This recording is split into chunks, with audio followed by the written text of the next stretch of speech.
አንዳንዴ ደሞዛችሁ የት እንደገባ ግራ ይገባችሁ። ብር እጃችሁ ላይ ብትን ይላል። ሰው ምን አርጎብኝ ነው? አዙረውብኝ ነው? አስደግመውብኝ ነው? አትበጹም። ዝም ብለ ያስተካክለው።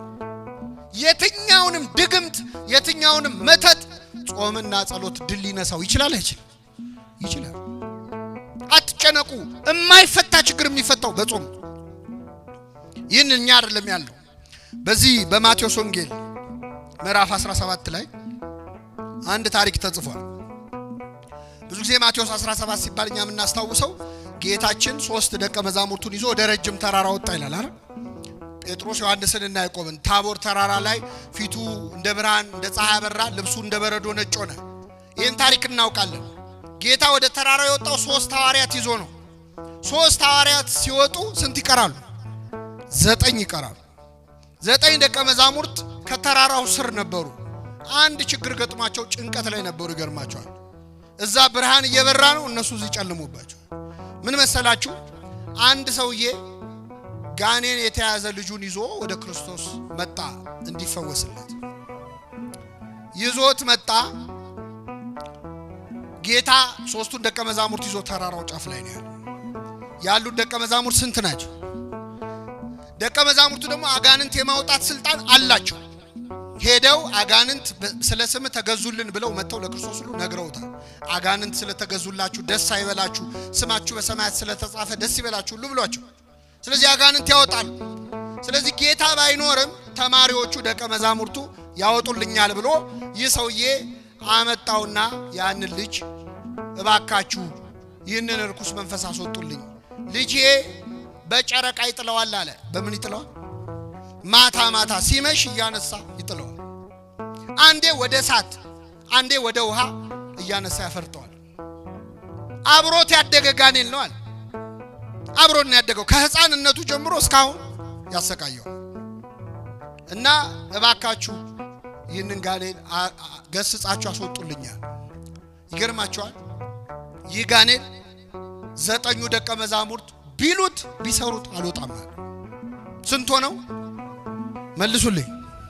ደግሞ ምን አይነት ክፉ ጋኔል እንደሆነ ልንገራችሁ። ማለት የጋኔል ጥሩ የለውም፣ ግን ይሄ ክፉነቱ አይሰማም፣ አይናገርም። ምን አይልም። የት ነው ያዝከው ስትለው አይሰማም። መች ነው የምትወጣው ስትለው አይመልስም። ደንቆሮም ነው፣ ዲዳም ነው። ውጣ ቢሉት ወዲያ ቢሉት ለ9 እምቢ አለ። ይህን ጊዜ ጸሐፍት ፈሪሳውያን እዛ ቆመዋል፣ መሳቅ ጀመሩ። 9 ሆነው አቃታቸው ብለው። አሁን ምዕመናን እዚህ ጉባኤ ላይ ርኩስ መንፈስ ያለበት ሰው በጣም ቢረብሽ፣ እዚህ የረበሸውን ርኩስ መንፈስ ያለበት ሰው አምጥተን እዚህ ያሉ 9 ካህናት ውጣ ቢሉት አልወጣም ቢል እናንተ ምን ታስባላችሁ?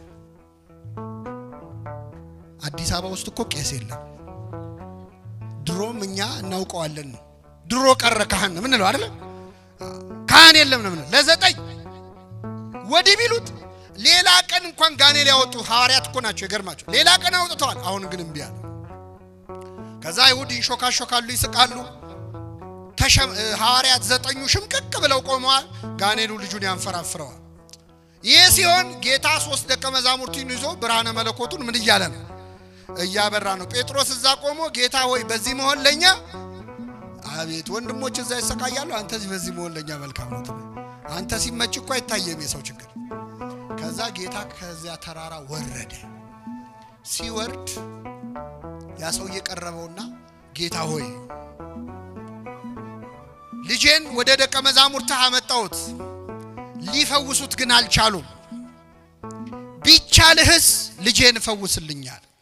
ምን ቢልህስ? ለማን ነው ቢቻልህስ ያለው? ለክርስቶስ ቢቻልህስ ይባላል። ለእግዚአብሔር ምን የሚለው የለም። ቢቻልህስ ያለው ለምን መሰላችሁ? ደቀ መዛሙርቱ ካቃታቸው ያው መምራቸውም የነሱ ቢጤ ነው ብሎ። አሁን እኮ እግዚአብሔርን ያስናቅረው እኛ አገልጋዮቹ ነን። እኛ ስላልቻለን የማይችል እንዳይመስላችሁ። እኛን ያቃተን እሱ ሁሉን ማድረግ ይችላል። ቢቻልህስ አለው። ቢቻልህስ ትላለህ? ለሚያምን ሰው ሁሉ ይቻላል አለ። ይህን ጊዜ ሰውየው ምን አለ? አምናለሁ፣ አለማመኔን እርዳው አለ። እስኪ በሉ አምናለሁ፣ አለማመኔን ይህ ሰው ያምናል አያምንም? ያምናል አያምንም? ለምን ምን አለ? ምን እላለሁ? አምናለሁ አለ። መልሶ ደግሞ ስለዚህ የሰው ያምናል አያምንም? ግራ ገባችሁ አይደል? እሱም ግራ ገብቶታል። ያምናልም አያምንምም። አምናለሁ ምንን እርዳው? እያመኑ አለማመን አለ ለካ። ግራ ገባችሁ? ልቀይርና ልንገራችሁ። እጾማለሁ በሉ እስኪ። አለመጾሜን እርዳው። እንጾማለን አንጾም ግን እየጾምን ነው። ስጋ እንበላም፣ የሰው ስጋ ግን እንበላለን። አናማም፣ አንዋሽም፣ አፋችን አይጾምም፣ አንደበታችን አይጾምም። ከስጋ ከእንጀራ ከምግብ ግን ምን እንላለን? ስለዚህ በሉ እጾማለሁ። አይደከማችሁ መሰለኝ። እጾማለሁ በሉ እስኪ። አለመጾሜን እጸልያለሁ። እንጸልያለን አንጸልይም? ግን ደግሞ እንጸልይ። እየጸለያችሁ አባታችን ሆይ እያላችሁ አባታችን ሆይ ከመቼው እንዳለቀ ግራ ገብቷችሁ አያውቅም? ያውቃል አያውቅም? የጸሎት መጽሐፍ እየጸለይን ስንት ገጽ ቀረው ብለን ቆጥረን አናውቅም? እጸልያለሁ በሉ። አለመጸለይን እየጸለዩ አለመጸለይ አለ። እየዘመሩ አለመዘመር፣ እየቀደሱ አለመቀደስ አለ። አምናለሁ አለማመኔን እርዳው አለ። ይህን ጊዜ ጌታ ምን አለው? የማታምን ትውልድ ሆይ እስከ መቼ ከእናንተ ጋር እኖራለሁ አለ። አመጣው፣ ውጣ አለው። ጋኔኑ ወዲያውኑ ወጣ። ህዝቡ ሁሉ ወደ ቤቱ ሄደ። 9 ደቀ መዛሙርት ቅድም ለ9 እምቢ አላቸው አላልኳችሁ? 9 ወደ ጌታ መጡ። ጌታ ሆይ እኛ ልናወጣው ያልቻልነው ለምንድን ነው አሉት። ለምን አቃተን? 9 ሆነን ለምን አቃተን ሲሉት ስለ እምነታችሁ ማነስ ነው። ነገር ግን አለ ይህ አይነቱ ጋኔን ያለ ጾምና ያለ ጸሎት አይወጣም። ዝንቱ ዘመድ ይወጽ ዘእንበለ በጾም ወበጸሎት። ይህ አይነቱ የጋኔን ወገን እንግዲህ አጋንንቱ እኩል አይደሉም። ከዋነኞቹ አለቆች ይወደቁ አሉ፣ ሳጥናኤልን የመሰሉ ደግሞ ከታች የወደቀ ተራ መልአክ አለ። እንዲህ አይነቱ ወገን እንዲህ አይነቱ ነገድ ያለ ጾምና ያለ ጸሎት አይወጣም ማለት። ከኔ ጋር ናችሁ ምእመናን? አሁን እኛ እዚህ ይሄንን ትምህርት የምትሰሙ ምእመናን አልወጣ ያለ ጋኔን የለብንም? እስቲ አስታውሱ። ከልጅነት ጀምሮ እምቢ ያለ አልወጣ ያለ ችግር መጀመሪያ እስቲ ሀገራችን ኢትዮጵያ አልወጣ ያለ ጋኔን የለባትም? አንዴ ወደ እሳት አንዴ ወደ ውሃ ይጨምረዋል ተብሏል። ሀገራችን ኢትዮጵያ አንዴ ወደ ሰላም አንዴ ወደ ጦርነት የሚጨምር ጋኔን የለባትም? አለባት። አንድ ሰሞን እፍ ብለን በፍቅር እንላለን፣ ጥቂት ቆይተን እንጋደላለን። መቼ ነው የምናርፈው? የዚች ሀገር ሰላም መቼ ነው የሚመጣው?